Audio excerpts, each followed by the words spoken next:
up we have Benjamin Poynter, a digital media artist, and he's going to be talking about censorship and spectacle. And as he's setting up, setting up, for those of you who came in late, the next session is an open mic session where we're letting anybody share and present. So if you're interested in sharing too, you can put your business card in that last picture. Is there any way Shoshana will be willing to share her slides? Sorry? Is there any way Shoshana will be willing to share her slides? We can ask and tweet that out. All right.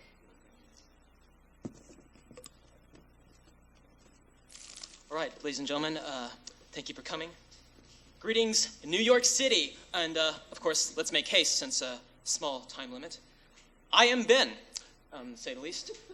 Used to be a whimsical gentleman beating Super Mario Brothers World 1-1, and just 2 days ago in Times Square, I'm hanging out with Mario. I think he wanted to pay me for that. I mean, I should have paid him for that photo, but I walked away. Tremendously guilty about that. But I do many new things, working on Oculus projects now and 3D modeling and so forth. But I want to talk about something that's a little bit more familiar, and especially familiar after that last presentation, as far as number 1 goes. 10 o'clock a.m., October 12th, 2012. In a permanent safe state, a cerebral, fantasy-driven application about events that are true and currently exist. My game, in a permanent safe state, is a game that falls into the evolving category of serious games, or if you will, games for change. The interconnected narrative it tells sheds nameless perspective upon the Western spectacle versus the Eastern dream. Furthermore, has a root in the cultural truisms which define the faith and aesthetics for those involved. Those who assemble the dreams of this world now have their own at a devastating cost. 11:57 a.m., October 12th, 2012, blah, blah, blah, blah, blah, from iTunes Store. Benjamin Poynter, your app status is removed from sale. Hot damn. Well, and by the way, this emoticon on the right there is kind of what it looks like when a corporation is screwing you. At our current juncture of time, Verge writes Apple removes iPhone game based on Foxconn suicides from App Store, game politics, iOS game pays homage to fallen Foxconn workers in a permanent safe state. Please do, well, just have this. Oh, Apple bans artistic game based on Foxconn suicides from App Store, Forbes. This is the nice article they wrote after the bad one. But the left is a cover story from Taipei City, Taiwan, of an art magazine called Pots, that for some destined strange reason I landed on. And they're Super Meat Boy, of course, and I bow to Edmund McKillen there. And for some reason, that's my mug next to his with Taiwanese all around me. So let's get serious. A serious game. New media, censorship, and the spectacle. The conception, labor, birth, death, and afterlife of an indie game critical of human rights violations from Apple and Foxconn. Now let's see what it's about.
I said 10/12/2012 download, but I didn't have to say where.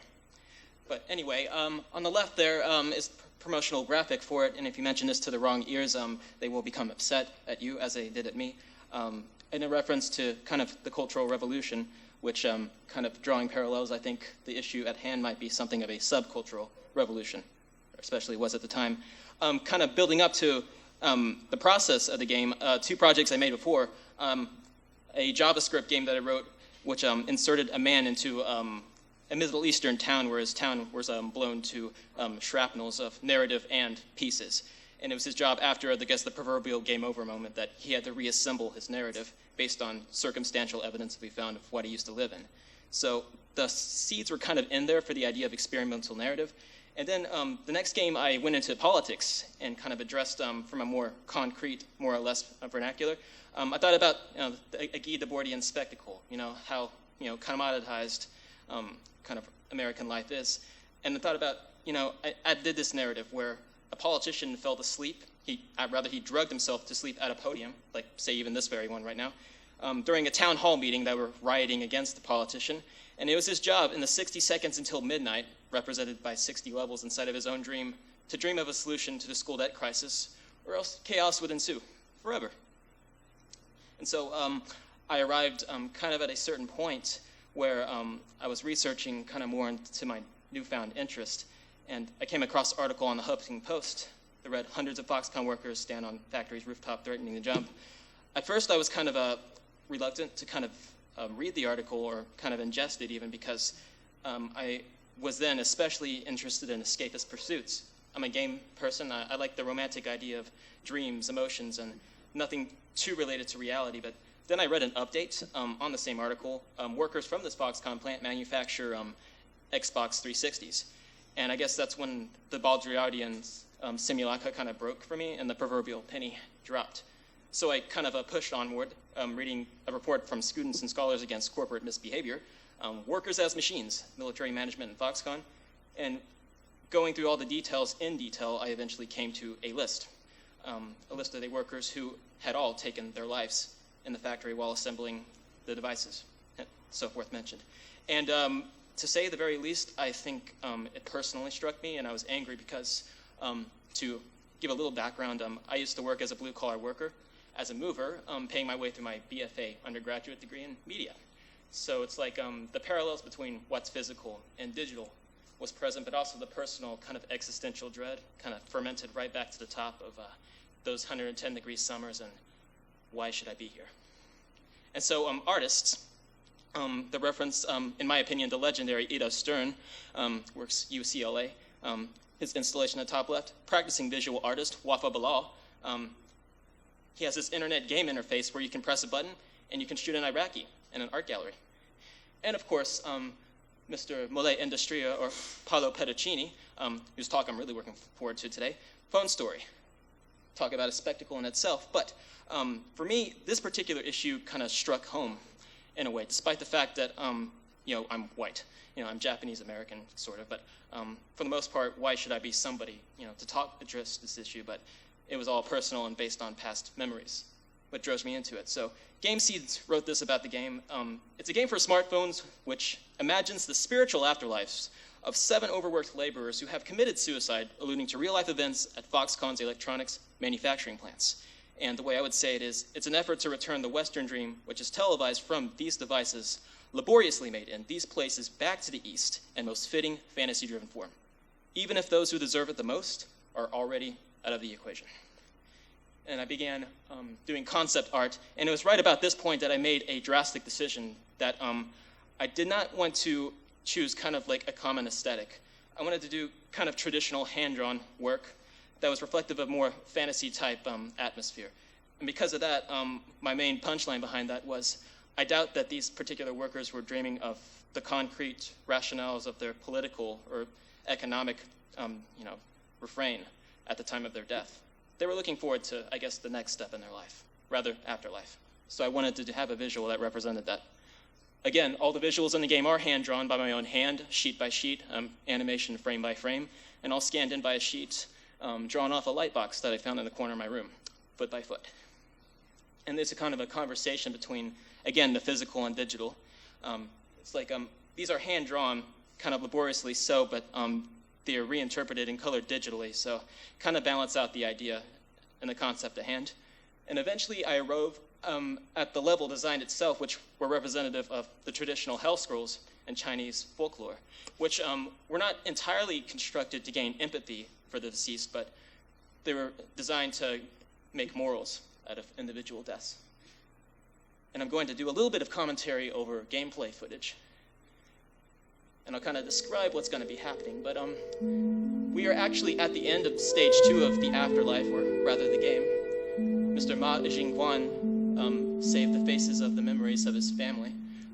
The level is titled Saving Face, which is a common phrase in China. And his soul split into 2. the Po and the Hun soul, one which is going into heaven, and we're now looking at heaven, now represented by worker Li Hai. And in a nutshell, the story of this man is he took his own life because he earned in insurance money what he would have, upon his death, what he would have earned his entire life working in the Foxconn factory for himself and for his family. And so I kind of incorporate also folklore of the afterlife, whereas he's chasing that very dollar which he sought in the last moments of his life up a heavenly pagoda, which is tethered by the Jade Emperor.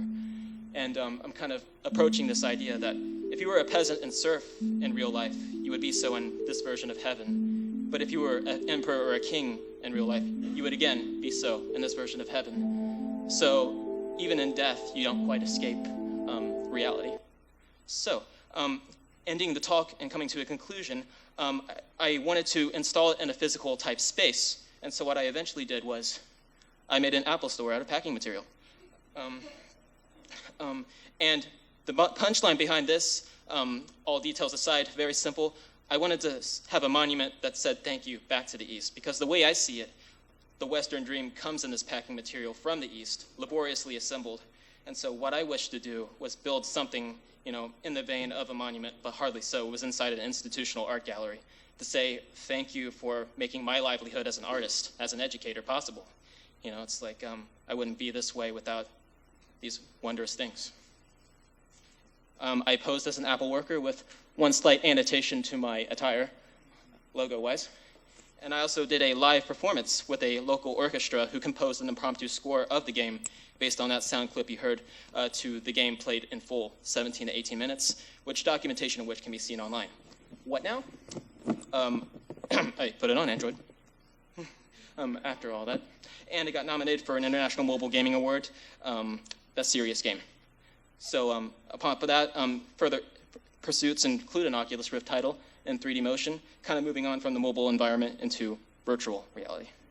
There's my Twitter handle, and game over.